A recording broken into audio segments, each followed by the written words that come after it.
Dan untuk membahasnya kami sudah terhubung dengan Direktur PT Reliance Sekuritas Indonesia Tbk Reza Priyambada. Halo, apa kabar Mas Reza? Ya, halo, selamat sore Mas. Selamat sore Eljon TV. Ya, Mas Reza, kondisi Ya, pasar hari ini terkoreksi cukup dalam. Seberapa besar kombinasi sentimen MSCI dan tekanan makro global terhadap psikologis pasar hari ini? iya baik. Terima kasih Mas.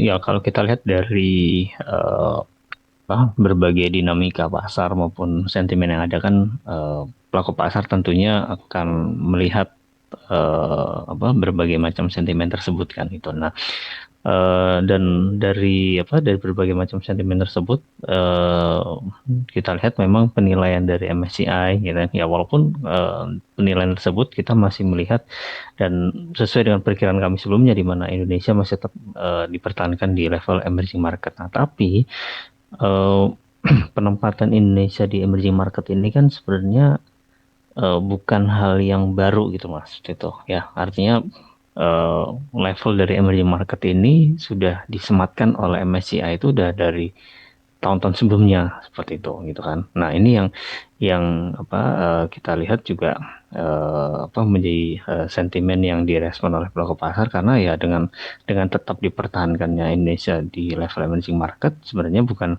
bukan hal yang baru bagi market itu. Itu kalau menurut penilaian kami ya gitu. Nah, terus kemudian di sisi lain juga kemungkinan juga dari sisi penurunan bobot saham itu kan juga menjadi perhatian juga ya dari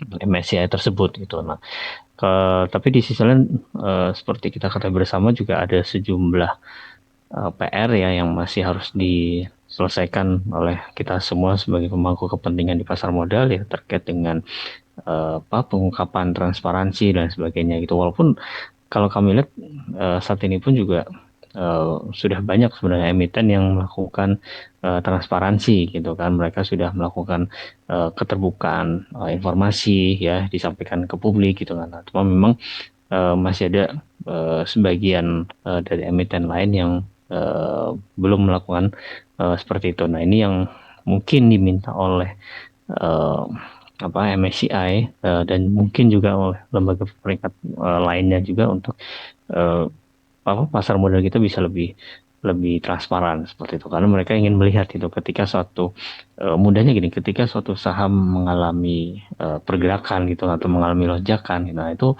siapa sih yang menggerakkan itu kan kan nggak mungkin kan ibaratnya kan nggak mungkin ada asap kalau nggak ada api gitu nggak mungkin ada akibat kalau nggak ada sebab gitu kan. Nah, jadi nggak mungkin harga saham itu bergerak sendiri kan, tanpa ada yang menggerakkan gitu. Nah, itu yang ingin ingin mereka lihat siapa sih sebenarnya yang menggerakkan saham tersebut itu kan apakah murni investor atau ada pihak-pihak tertentu yang memang sengaja untuk menggerakkan saham tersebut supaya dari sisi volume maupun dari sisi pergerakan itu terlihat lebih aktif gitu. Kurang lebih seperti itu sih Mas. Gitu. Nah, tapi di sisi lain juga selain dari faktor MSCI juga ya faktor dari global ya seperti kita ketahui juga pasar juga masih melihat seperti apa progres dari perkembangan damai antara Amerika dan Iran gitu kan, dimana kalau kita lihat Israel ini kan masih menjadi batu sandungan kan, dimana mereka masih terus melakukan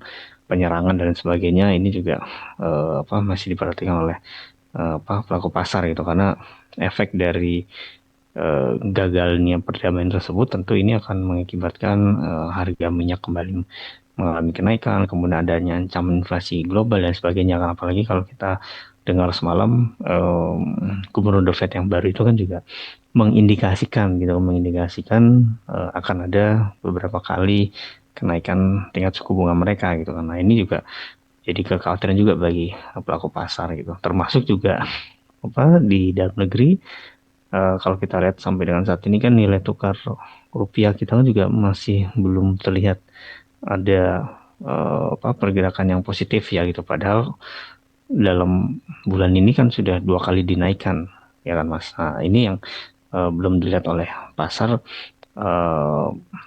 efektivitas dari dinaikannya tingkat suku bunga BI rate terhadap pergerakan positif dari nilai tukar rupiah gitu, sehingga Ini pun juga memicu kekhawatiran, wah jangan-jangan nanti BI akan kembali naikin lagi nih tingkat suku bunganya. Nah itu yang seperti yang tadi disampaikan di di berita ya, itu bahwa eh, pelaku pasar banyak melakukan sell off secara masif pada hari ini.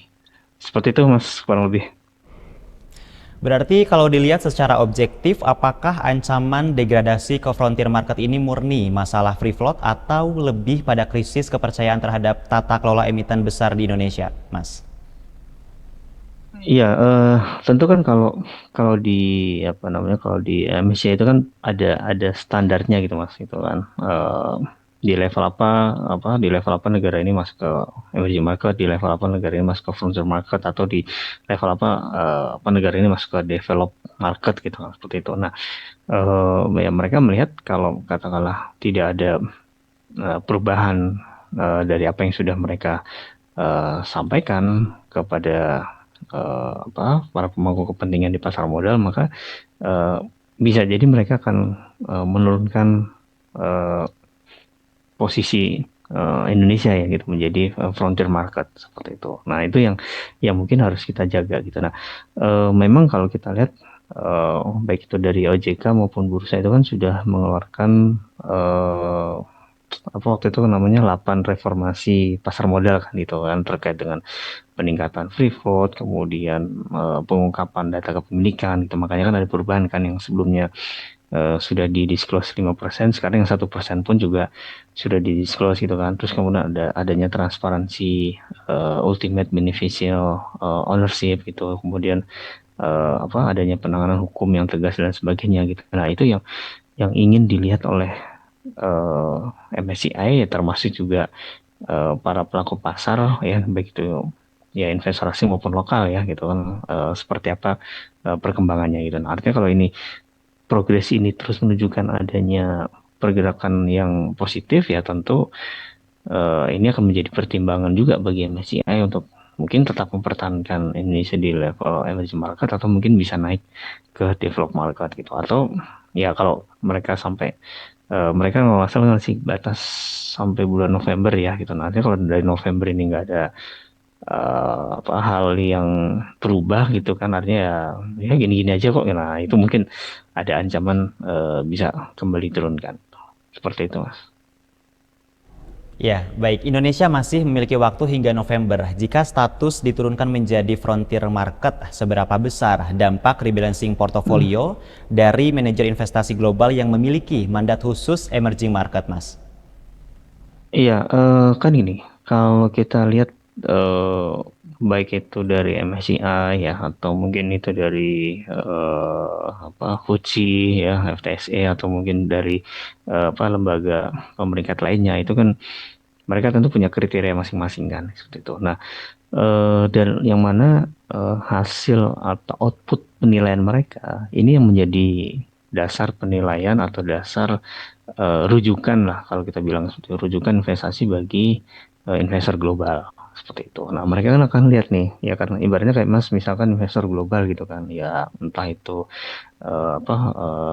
Rothschild, atau entah itu JP Morgan atau segala macam. Terus mereka ngelihat nih, oh ternyata penilaian MSCI terhadap Indonesia positif nih. Nah tentu Mas sebagai pengelola dana besar, pengelola dana global, itu pasti akan mencoba untuk mempertimbangkan masuk ke untuk berinvestasi di Indonesia kan tuh. Nah artinya kalau kalau terjadi perubahan, ya tentu Mas sebagai pengelola dana itu juga pasti akan melakukan perubahan kan gitu, atau bahasa kerennya itu rebalancing lah, seperti itu. Nah, artinya apa? Artinya kalau misalkan Indonesia ini turun ke level frontier market, ya berarti ini menjadi pertimbangan yang nantinya bisa bisa memicu sell off gitu Mas gitu. Karena kan itu ibaratnya turun kasta Mas itu kan. Indonesia yang tadinya emerging turun kasta jadi frontier market, sehingga Mas sebagai pengelola dana global itu kan pasti akan ini kan, mencari alternatif lain nih yang mana imbal hasilnya itu bisa bisa memadai atau bisa sesuai dengan ekspektasi Mas kan itu. Nah, itu kalau kalau di frontier market ya pasti Mas akan berpikir, "Wah, jangan-jangan imbal hasil atau return gue ya akan turun nih," gitu kan. Sehingga gimana gue bisa ngasih return gede ke nasabah atau investor gue kalau misalkan gue menempatkan ke instrumen investasi yang imbal hasilnya rendah gitu. Nah, itu yang mungkin menjadi pertimbangan dari investor global. Nah, sementara di di dalam negeri ya karena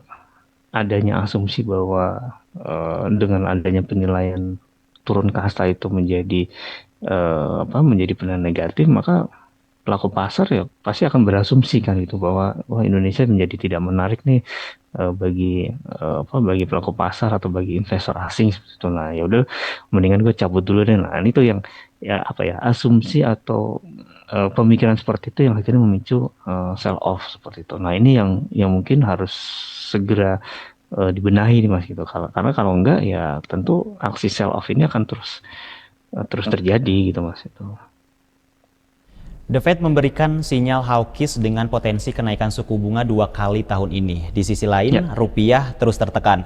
Apakah pelemahan IHSG saat ini murni merupakan respon terhadap volatilitas jangka pendek atau valuasi pasar saham Indonesia harus alami koreksi lebih dalam, Mas Reza? ya jadi apa yang terjadi saat ini kan boleh dikatakan rentetan dari berbagai macam sentimen yang ada gitu Mas itu. Nah, mulai dari penilaian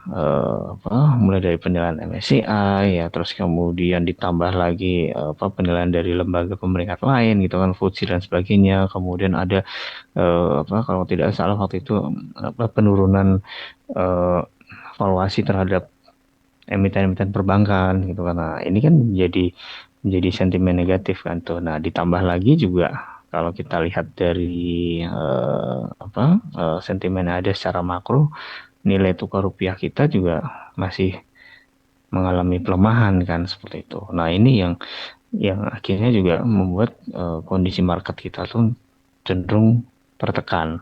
Gitu. Makanya kan ini kan boleh dibilang ada ranahnya masing-masing, tapi harus harus diselesaikan secara bersama nih Mas gitu ya kan. Maksudnya gini, ranah satu-satu misalkan untuk ranah makro secara fiskal itu memang adanya di pemerintah di Kementerian Keuangan ya, terus kemudian moneter adanya di BI ya gitu. Nah, terus kemudian untuk kondisi pasar modal dan sebagainya itu adanya di bursa maupun di di OJK. Nah, tapi kan nggak mungkin mereka bekerja sendiri-sendiri kan Mas gitu. Artinya eh, sinkronisasi antara lembaga-lembaga yang ada di Indonesia ini, terutama yang tadi saya sebutkan ya, baik itu dari Kementerian Keuangan, kemudian dari BI, kemudian dari OJK dan juga dari bursa, ini kan harus punya formula khusus lah ibaratnya seperti itu kan, entah itu kebijakan atau katakanlah instruksi dan sebagainya, sehingga bisa membuat kepercayaan investor itu bisa kembali masuk seperti itu. Nah, ini yang saat ini kita butuhkan seperti itu Mas. Karena kalau enggak ya akhirnya seperti yang tadi kami sampaikan gitu kan, terutama investor asing menjadi tidak percaya, mereka keluar, terus kemudian di sisi lain investor di dalam negeri pun juga akhirnya ikut ikut keluar juga kan. Nah, ini kan sangat disayangkan gitu, padahal kita punya potensi yang cukup cukup besar ya gitu kan, seperti itu Mas. Saham-saham yang memimpin penurunan seperti Cuan dan Grup Bakri adalah saham-saham yang sebelumnya menjadi motor penggerak indeks. Apakah ini sinyal berakhirnya era spekulasi di bursa domestik atau ini hanya fase konsolidasi sehat sebelum rebound, Mas Reza? eh Ya tentu seperti yang tadi kami sampaikan ya gitu. Jadi ketika terdapat sentimen negatif maka akan memicu terjadinya aksi jual gitu kan, seperti yang tadi di awal kami sampaikan gitu, nggak ada akibat kalau nggak ada sebab gitu kan. Eh, jadi ketika ada sentimen negatif maka saham-saham yang sebelumnya sudah mengalami kenaikan yang cukup tinggi ya tentu akan terkena aksi jual juga kan gitu, terlepas dari apapun itu sektornya gitu. Dan apalagi kalau dalam kondisi saat ini di mana kondisi market dinamikanya itu sangat tinggi, maka volatilitas pasar pun juga tinggi kan gitu. Jadi orientasi dari para pelaku pasar pun juga lebih ke jangka pendek, terutama untuk di mana di saham gitu kan. Gitu. Jadi misalkan nih, anggap aja kalau misalkan sekarang Mas hari ini misalkan melakukan transaksi di anggaplah di jasa marga gitu kan, gitu ya kan. Nah mungkin Mas punya pertimbangan macam-macam nih terkait dengan jasa marga adanya kenaikan traffic lah dan sebagainya gitu kan. Nah tapi Mas untuk one day trade aja gitu Mas. Untuk jasa marga gitu, ya kan? Karena hari ini misalkan udah naik nih 80 poin. Nah, mungkin besok Mas akan profit taking kemudian cari saham lain yang mungkin secara volume cukup tinggi ya. Jadi artinya ketika Mas pegang saham katakanlah tadi ya jasa marga itu bukan untuk long term Mas gitu, tapi memang untuk cari kesempatan cuan gitu. Karena memang hari ini jasa marga naik ya Mas ambil keuntungan gitu. Tapi belum tentu besok Mas akan masuk ke jasa marga lagi. Nah, itu bukan bukan berarti saham jasa marga itu jelek gitu karena seperti yang sering kami sampaikan gitu bahwa yang namanya pelaku pasar itu kan mereka oportunis loh. Mereka mencari saham-saham mana atau katakanlah instrumen-instrumen mana yang masih bisa memberikan mereka keuntungan gitu loh ya kan jadi eh, yang tadi Mas sebutkan kan baik itu cuan atau entah itu di perbankan lah misalkan yang biasa menjadi primadona itu kan BBRI gitu kan kemudian BCA gitu nah sekarang ya dengan adanya kondisi seperti saat ini ya paling kalaupun orang ada masuk ke BRI atau BCA mungkin hanya mengejar dividennya Mas gitu. Ya kan? Jadi begitu mereka mereka incar dividennya, mereka dapat kumnya, ya kan dapat kum dividen, ya selesai besoknya masuk ke estate, mereka akan kembali jual gitu. Bukan karena BRI atau BSA jelek ya, karena mereka hanya ingin mencari momen sesaat gitu. Karena apa? Karena tadi kondisi market itu ya memang saat ini memang sedang dalam volatilitas yang cukup tinggi karena sentimen baik itu sentimen global maupun sentimen makro kita yang saat ini dinilai belum cukup mendukung. Gitu. Kurang lebih seperti itu mas gambarannya. Sektor apa yang secara fundamental memiliki margin of safety untuk menahan guncangan? Apakah strategi defensif masih relevan atau Anda melihat peluang value investing di sektor yang terdiskon parah saat ini, Mas Reza?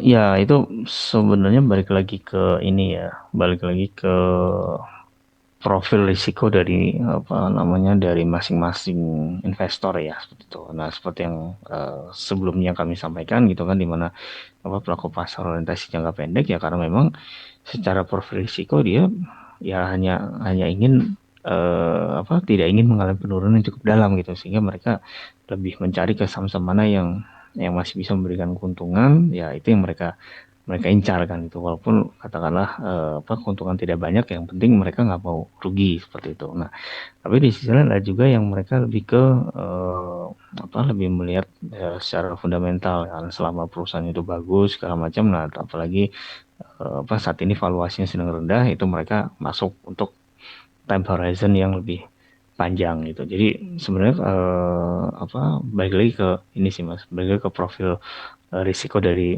masing-masing gitu kan. Artinya profil risiko saya belum tentu sama dengan Mas kan gitu kan. Mungkin Mas lebih ke lebih ke jangka pendek gitu kan. Sementara saya lebih ke misalnya lebih ke jangka panjang ya udah saya pokoknya lebih tertarik misalkan ke saham migas gitu. Saya mau pegang dalam beberapa bulan ke depan gitu. Nah, mungkin Mas karena lebih melihat ke jangka pendek ya bisa aja Mas akan melakukan rotasi dengan cepat gitu. Saat ini misalkan masuk ke saham migas, kemudian besok masuk ke saham katakanlah masuk ke saham batu bara, kemudian nanti ada berita positif misalkan di sektor kesehatan ya Mas mungkin akan masuk ke sektor kesehatan gitu. Jadi artinya gini, bisa jadi Mas mungkin nggak melihat saham itu ada di sektor apa gitu kan atau seperti apa kinerja secara fundamental tapi yang Mas lihat adalah tadi volatilitas dari harga. Sementara saya mungkin yang profil risikonya lebih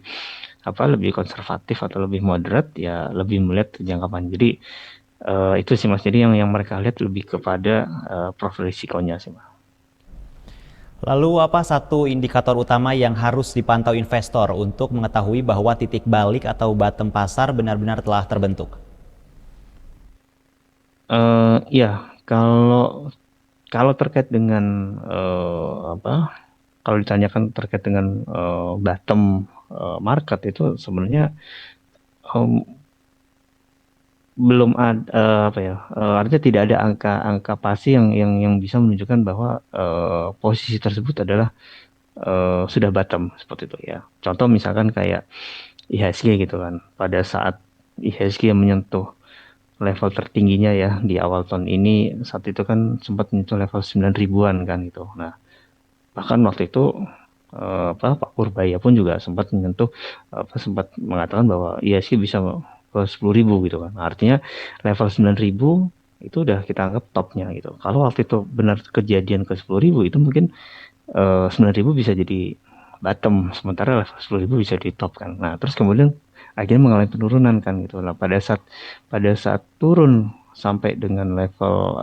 7 ribuan, saat itu mungkin orang banyak menganggap bahwa oh, level 7 ribu ini sudah bottom nih, karena dari level 9 ribu ke 7 ribu kan itu. Nah, ternyata yang terjadi apa? Ternyata sampai dengan saat ini IHSG masih ini kan terus mengalami penurunan kan gitu. Bahkan di awal Juni ya itu kalau saya lihat di mana di grafik ini eh, posisi terendahnya itu bahkan sempat ke level 5 ribuan nih kan gitu.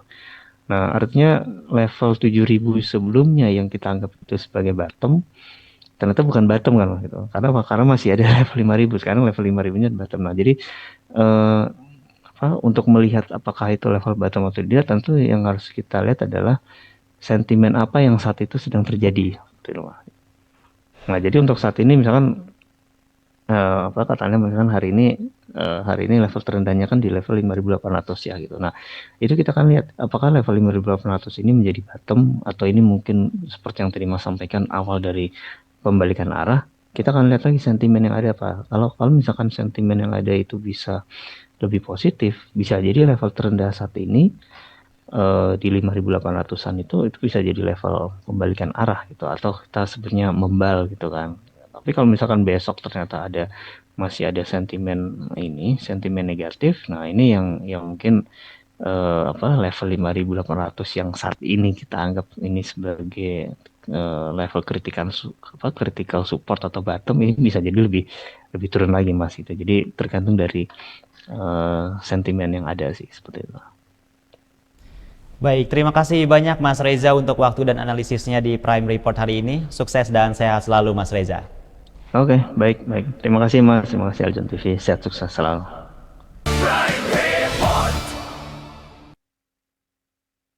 Yang didukung oleh